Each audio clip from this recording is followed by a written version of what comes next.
இங்கிருந்து தான் ஹஜ்ஜுக்கு புறப்பட்டு சென்றார்கள் கால்நடையாக.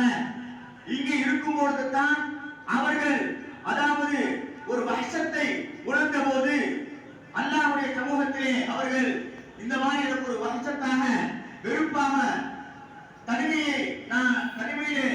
தனிமையாக இருப்பதை அவர்கள் ஒரு வெறுத்த வண்ணமாக கூறிய போது அல்லாஹ் தஆலா ஹஜ்ரத் ஜிப்ரீல் அலைஹிஸ்ஸலாம் மூலமாக அவர்களுடைய வெறுப்பை அவர் வஹ்ஷத்தை போக்குவதற்காக முதலாக பாங்குடைய அந்த வழிமாற்றுகளை கொல்லப்பட்டது ஹஜ்ரத் ஆதம் அலைஹிஸ்ஸலாம் இந்திய திருநாட்டிலே இருக்கும்போது தான் முதலாக ஒழிக்கப்பட்டது என்பதாக நமக்கு வரலாறுகளை நமக்கு ஞாபகப்படுத்துவார்கள்.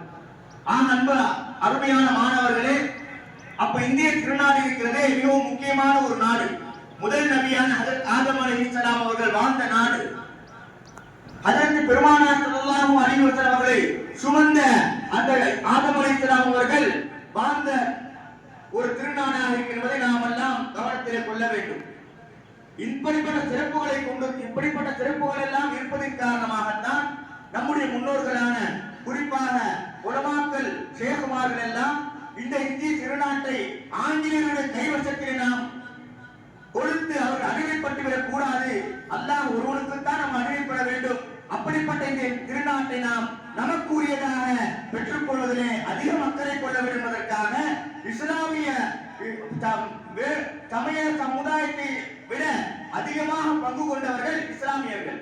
நாம் எல்லாம் கேள்விப்பட்டிருப்போம். இந்தியா கேட் என்று சொல்லக்கூடிய டெல்லியிலே சுமார் 95,500க்கு மேல் அதிலே போராடி வெற்றி வீரமரணம் அடைந்தவருடைய பெயர்கள் எல்லாம் அதில் குறிக்கப்பட்டிருக்கிறது என்பதால் நாம் எல்லாம் கேள்விப்பட்டிருப்போம். அதிலே சுமார் 63,000க்கு மேலாக பொறிக்கப்பட்ட பெயர்கள் நம்முடைய இஸ்லாமிய மதத்தை சார்ந்த நம்முடைய இஸ்லாமிய முஸ்லிம்களாக என்பதை நாம் எல்லாம் ஞாபகத்திலே கொள்ள வேண்டும்.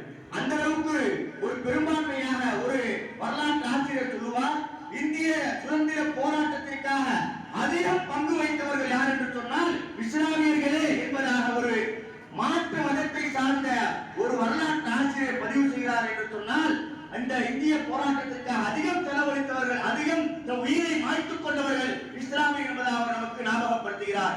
ஆனால் அருமையான மாணவர்களே, இன்னும் சற்று கூடுதலாக நாம் எல்லாம் மதரசாவில் ஓதக்கூடிய மாணவராக இருப்பதன் காரணமாக நம்முடைய உலமாக்களின் சார்பாக எவ்வளவு பெரிய பங்கு இந்த இந்திய சுதந்திர போராட்டத்திற்காக இருந்தது என்பதை நாம் எல்லாம் சற்று அதாவது ஞாபகப்படுத்திக் கொள்ள அவசியப்பட்டிருக்கிறோம்.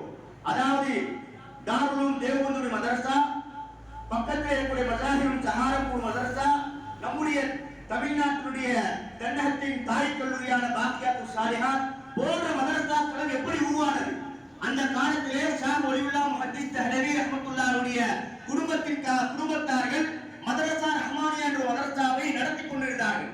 அந்த நேரத்திலே ஆங்கிலேயர்கள் அதாவது நம்மை அடிமைப்படுத்த வேண்டும் என்று அவர்கள் கங்கணம் கட்டிக் கொண்டிருக்கும் போது அந்த அடிமைத்தனத்திலிருந்து பெரும்பாலியாக தங்களை தற்காத்துக் கொண்டு அதற்காக போராடுபவர்கள் இஸ்லாமியர்களாக இருக்கிறார்கள். அதற்கு தக்க துணையாக இருப்பது இந்த மதரசாவாக இருக்கிறதாக அவர்கள் உறுதி பூண்டு அந்த மதரசாவை அடியோடு இடித்து அதை ஒன்றுமில்லாமல் ஆக்கிவிட்டார்கள். அந்த நேரத்திலே தான் தேவனுடைய உலமாக்கள் மசாயிகள் அதாவது ஒரு ஆலோசனை செய்தார்கள். நாம் இஸ்லாத்தை நாம் காக்க வேண்டும் என்று சொன்னால், இஸ்லாமிக் மார்க்கத்தை நாம் பாதுகாக்க வேண்டும் என்று சொன்னால் அதற்கு மிக முக்கியமாக இருப்பது மதரசாவாக இருக்கிறது. எனவே 1867ஆம் ஆண்டு தாவூத் தேவபந்து மதரசாவை அவர்கள் நிறுவினார். இதற்காக இந்த இந்திய சுதந்திர போராட்டத்திலே அவர்கள் மார்க்கத்தை அழித்து விடுவார் என்பதற்காக அந்த மார்க்கத்தை அதாவது ஹயாத்தாக்குவதற்காகத்தான் அந்த மதரசா உருவானது. அதற்கு 10 ஆண்டுகளுக்கு முன்பதாகவே தென்னகத்தின் தாய் கல்லூரியான ஜாமியா பாக்கியாத்து சாலிஹாத் 1857ஆம் ஆண்டு அண்ணல் ஆலா ஹஜ்ரத் ரஹ்மத்துல்லாஹி அவர்கள் நம்முடைய வீட்டுடைய திண்ணையை அவர்கள் ஆரம்பித்தார் என்பதாக நாம் எல்லாம் வரலாறுகளிலே பார்க்கிறோம். அருமையான மாணவர்களே, இப்படியாக உலமாக்களுடைய பத்வாவின் காரணமாக அவருடைய எழுச்சிமிகு அவருடைய பேச்சாற்றலின் காரணமாக இந்திய சுதந்திர போராட்டத்திலே வீறு கொண்டு இருந்தார்கள் நம்முடைய இஸ்லாமியர்களும் இஸ்லாம் அல்லாத மக்களும். அதற்கு முக்கிய காரணம் உலமாக்களும் ஷேகுமார்களும் இருக்கிறார்கள். நாம் எல்லாம் ஞாபகத்தில் வைக்க வேண்டும். இன்றைக்கு பல விஷயங்கள் மறைக்கப்பட்டுவிட்டது. அந்த மறைக்கப்பட்ட விஷயங்கள் ஒன்றுதான் இஸ்லாமியருடைய பங்கு என்பது. அதை வெளியே கொண்டு வராமல் ஏதோ சிலரை மட்டும் குறிப்பிட்டுக் கொண்டிருக்கிறார்கள். ஆக அன்பர்களே, ஆக கண்ணியத்துக்குரிய அருமையான மாணவர்களே, நாம் இதை நம்முடைய சிந்தனையிலே கொள்ள வேண்டும். அதாவது எந்த அளவுக்கு இந்த போராட்டம் இந்த சுதந்திரத்தை நமக்கு பெற்றுத் தந்தார்கள் என்று சொன்னால், ஒரே ஒரு சம்பவத்தை சொல்லி நான் முடிக்கிறேன். தாருல் தேவபந்த் மதரசாவுடைய முதல் மாணவர் மௌலானா மஹ்மூத் ஹசன் ஷேகுல் என்று சொல்லக்கூடிய மௌலானா மஹ்மூத் ஹசன் ரஹ்மத்துல்லாஹி அலைஹி. மாணவருடைய பேரு மஹ்மூத், உஸ்தாதுடைய பேரு மஹ்மூத். இருவருமாக அந்த மாணவனாக உஸ்தாதாக இருந்து அவர்கள் மூலமாக பல மாணவர்கள் எல்லாம் உருவாக்கி கொடுத்தான். அவருடைய மாணவர்கள் ஷேகுல் மஹ்மூத் ஹசன் ரஹ்மத்துல்லாஹி மாணவர் ஒருவர் தான். நாம் எல்லாம் அடிக்கடி நம்முடைய சர்க்காருடைய வாயிலே திருநாவிலே நாம் கேட்கக்கூடிய மௌலானா அஷ்ரஃபுல் தானவி ரஹ்மத்துல்லாஹி அவர்கள், மேலும் உபைதுல்லாஹ் சிந்தி ரஹ்மத்துல்லாஹி அவர்கள், நாம் மதரசாவில் ஓதக்கூடிய தாலீம் இஸ்லாமிய முஸ்தனிப் முஃப்தி கிஃபாயத்துல்லாஹ் சாஹிப் ரஹ்மத்துல்லாஹ் போன்ற பெரும் உலமாக்கள் எல்லாம் அவருடைய மாணவர்களை நாம் சற்று கவனத்தில் கொள்ள வேண்டும். அப்படிப்பட்ட ஷேகுல் ஹிந்த் ரஹ்மத்துல்லாஹி அவர்கள் தங்களுடைய மரண படுக்கையில் இருக்கிறார்கள். மரணத்திற்கு பிறகு அவர்களை குளிப்பாட்டும் போது அங்க சூழ்ந்திருந்த மக்கள் எல்லாம் ஒரு விஷயத்தை பார்க்கிறார்கள். அதாவது என்ன விஷயத்தை பார்க்கிறார்கள் என்று சொன்னால், அவர்களுடைய விழா பகுதியிலே ஒரு பெரும் சதை துண்டு இல்லாமல் அது நெருப்பினால் எரிந்துவிட்ட ஒரு பெரும் பகுதியாக அவர் விழாப்புறத்தில் ஒரு பெரும் பகுதியை காணுகிறார்கள். ஒரு சதை துண்டை இல்லாமல் இருக்கிறது. அவர்களை தப்பன் செய்து விட்ட பிறகு அவருடைய முக்கியமான மாணவர் ஜானசின் என்று சொல்லப்படக்கூடிய அளவுக்கு இருந்த ஷேகுல் இஸ்லாம் ஹுசைன் மதனி ரஹ்மத்துல்லாஹி அலைஹி அவர்கள் கேட்கப்பட்டது, அதாவது நாங்கள் இப்படி குளிப்பாட்டும் போது பார்த்தோமே, இதற்கு என்ன காரணம் என்பதாக அவர்கள் கேட்கும்போது அவர்கள் சொன்னார்கள், அதாவது இந்த விஷயத்தை யாரும் சொல்லக்கூடாது என்பதாக ஹஜ்ரத் அவர்கள் சொல்லியிருந்தார்கள். இன்னும் மரணம் வரை சொல்லக்கூடாது சொல்லியிருந்தார்கள். இன்று நீங்கள் கேட்டுவிட்டதின் காரணமாக, நீங்கள் பார்த்துவிட்டதின் காரணமாக ஒரு விஷயத்தை நான் உங்களுக்கு ஞாபகப்படுத்துகிறேன். அவர்கள், அதாவது ஆங்கிலேயர்கள், அவர்கள் ஆங்கிலேயருக்கு எதிராக கொடுத்த பத்துவாக்களை, ஆங்கிலேயருக்கு எதிராக இஸ்லாமிய மக்களை, மற்ற சமய சமுதாய மக்களை அவர்கள் வீடுகுண்டிகள அவர்கள் சொன்ன அந்த பயான்கள் எல்லாம் அதை நிறுத்திவிட வேண்டும், அதற்கு அந்த பத்துவாக்களை எல்லாம் நீங்கள் வாபஸ் பெற வேண்டும் என்பதாக ஆங்கிலேய அரசாங்கம் சொன்னபோது அவர்கள் அதற்கு ஒருபோதும் சம்மதிக்கவில்லை.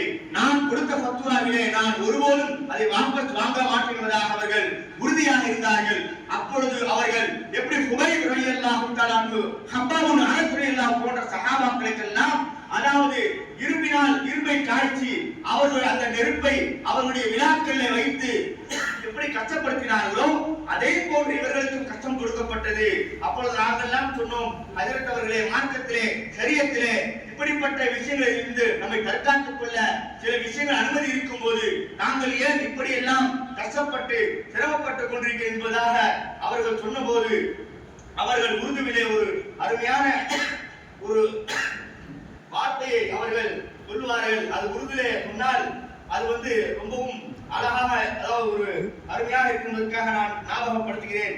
அவர்கள் சொன்னார்கள், ஹுசைன் அஹ்மத், தும் முஜே கியா சமஜ்தே ஹே, ஹுசைன் அஹ்மதே, இதை என்னவாக நீ விளங்கிக் கொண்டிருக்கிறாய்? சொன்னார்கள், மே ரூஹானி பேட்டா ஹூ ஹஜரத் பிலால் கா, மே ரூஹானி பேட்டா ஹூ ஹஜரத் ஹுபைப் கா, मैं रूहानी बेटा हजरत इमाम उल आलम का, मैं रूहानी बेटा हजरत इमाम मालिक का, मैं रूहानी बेटा हजरत शाह वलीउल्लाह मुहद्दिस दहलवी का. அவர்கள் சொன்னார்கள், என்னவா விளங்கிக் கொண்டிருக்கிறீர்கள்?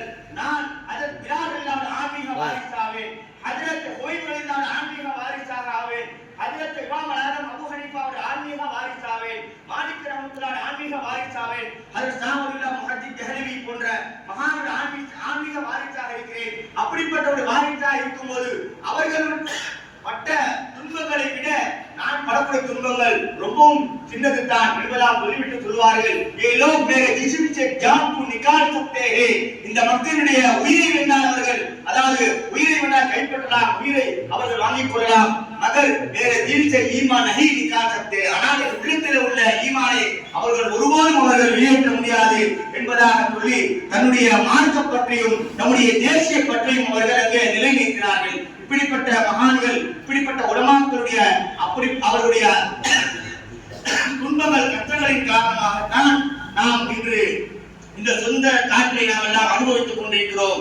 ஆக அருமையான மாணவர்களே, நாம் இந்த இஸ்லாம், அதாவது நம்முடைய மார்க்கம் சொன்ன முறையிலே இஸ்லாத்திற்காக இஸ்லாமிய நாட்டில் இந்த இந்திய நாட்டிற்காக நாம் இஸ்லாமுக்கு எதிராக யாரெல்லாம் ஈடுகொண்டு எழுவார்களோ, யாரெல்லாம் பயணிப்பார்களோ அதை முறியடிக்குவது நம்முடைய குறிப்பாக உலமாக்களாகிய ஆலிம்களாகிய மாணவர்களாக நமக்கு கடமையாக இருக்கிறது. பொதுவாக பெருமானார் நமக்கு ஞாபகப்படுத்துவார்கள், யாராவது ஒரு முஸ்லிமுடைய கஷ்டத்தை யார் போக்குவாரோ நஃபஸல்லாஹு குர்பஹு ஃபி துன்யா வல் ஆখিরা, அல்லாஹ் தஆலா இம்மை மறுமை கஷ்டங்களை போக்குவதாக பெருமானார் அவர்கள் ஞாபகப்படுத்தியிருக்கிறார்கள். இப்படிப்பட்ட விஷயங்கள் எல்லாம் அவர்கள் மேற்கொண்டும் சர்க்கார் அவர்கள் கூட சொல்வார்கள், அத்தஸவுஃப் என்று சொன்னால் ஹிதுமத்துல் ஹல்குக்கு பணிவே செய்வதுதான் தஸவுஃப் என்பதாக நமக்கு ஞாபகப்படுத்துவார்கள். ஆக நாம் இஸ்லாமிய மக்களுக்காக இஸ்லாமுக்கு எதிராக வரக்கூடிய விஷயங்களிலிருந்து முறியடிப்பதற்காக நாம் எல்லாம் பாடுபட வேண்டும். அதற்காக நாம் எல்லாம் உறுதி அளிக்க வேண்டும். நான் இந்த இல்மை கற்று நான் அல்லாஹ்வை அடைய வேண்டும். மேலும் அல்லாஹ்வுடைய ஹல்குல்லா அயாலுல்லா, அல்லாஹ்வுடைய குடும்பங்களான அப்படிப்பட்ட அல்லாஹ்வுடைய ஹல்குடைய விஷயத்திலே நான் அவர்களுக்கு எதிராக வரக்கூடிய பிரச்சனைகளை நான் முறியடிப்பேன் என்பதாக நாம் உறுதி கொள்ள வேண்டும். ஏதாவது இஸ்லாமிய மக்கள் நமக்கு தெரிந்தவர்கள், இஸ்லாம் அல்லாத மக்கள் யார் கஷ்டப்படுகிறார்களோ சிரமப்படுகிறார்களோ அந்த கஷ்டங்களை சிரமம் நாம் பங்கெடுத்துக் கொள்ள வேண்டும். அதுதான் உண்மையான முஸ்லிமுடைய அடையாளமாக இருக்கிறது. ஆக அப்படிப்பட்ட உண்மை முஸ்லிம்களாக இருக்க அல்லாஹ் தஆலா நல்லொரு புரிவானாக. இந்த இந்திய சுதந்திரத்திற்காக போராடிய உலமாக்கள், நல்லோர்கள், முன்னோர்கள், மசாயிகள் எல்லோருக்கும் அல்லாஹ் தஆலா ஒருமையாக்குவானாக. அவர் தியாகங்களை அல்லாஹ் தஆலா கபூல் செய்வானாக. இனி வரக்கூடிய இஸ்லாத்துக்கு எதிராக, இஸ்லாம் சட்டங்களுக்கு எதிராக வரக்கூடிய எல்லா சட்டங்களையும் அல்லாஹ் தஆலா முறியடிப்பானாக. அந்த முறியடிப்பதற்கு தகுதி வாய்ந்த அல்லாஹ்வுக்கு கட்டுப்பட்ட அடியார்களாக இருக்க நம்மை அல்லாஹ் தேர்ந்தெடுத்துக் கொள்வானாக. அல்லாஹ் தஆலா நம்முடைய மதரசாவை அல்லாஹ் தஆலா சிறப்பாக்குவானாக. இந்த மதரசாவுடைய தேவைகளை அனைத்து அல்லாஹ் நிறைவேற்றி நெய்வி மதரசை அல்லாஹ் சிறப்பாக்குவானாக. இந்த மதரசாவிற்காக அல்லும் பகலுமாக நம்முடைய நாம் எப்படியாவது அல்லாஹ்வுடைய சொந்தத்தை பெற்றுவிட வேண்டும் என்பதற்காக இரவு பகலாக அல்லாஹ் சமூகத்தை கையேந்தி கொண்டிருக்கிற நம்முடைய சர்க்கார் சுல்லாஹ் அல்லாஹ் ஆஃபியத்தும் சலாமத்தை நாம் கொண்டு புரிவானாக. உஸ்தாதுமார்கள் அல்லாஹ் ஆஃபியத் சலாமத்தை கொண்டு புரிவானாக. மாணவர்களுக்கு எல்லாருக்கும் அல்லாஹ் தஆலா இல்மியும் ஃபஹ்மியும் தஃஹீமியும் அமலி அஹ்காரி அதல் அல்லாஹ் தஆலா உஸ்தாதுமார்கள் சேர்த்து அல்லாஹ் தஆலா புரிவானாக. அல்லாஹ் தஆலா சூழ்ச்சிகளை விட்டு அல்லாஹ் தஆலா மதரசாக்கள் கான்காக்கள் தீனுல் இஸ்லாம் அல்லாஹ் தஆலா பாதுகாத்துவான். பள்ளிவாசல் எல்லாம் பாதுகாத்துவானாக. இஸ்லாமிய சட்டங்கள் எல்லாம் தஆலா பாதுகாத்துவானாக. முஸ்லிம் சமுதாய மக்கள் இதெல்லாம் கஷ்டப்பட்டு சிரமப்பட்டு இருக்கிற கஷ்டங்களை அல்லாஹ் தூரமாக்குவானாக. இன்று கொண்டாடக்கூடிய 78ஆம் சுதந்திர தின விழாவை எல்லாம் கொண்டாடுகிறார்களோ எல்லோரும் சிறப்பாக கொண்டாடவும் எந்த விதமான அசம்பாவிதம் ஏற்படாமல் அல்லாஹ் தௌஃபீக் செய்வானாக. ஆமீன். வாஹிர் தாவானா அல்ஹம்துலில்லாஹி ரப்பில் ஆலமீன். அஸ்ஸலாமு அலைக்கும் வரஹ்மத்துல்லாஹி வபரகாத்துஹு.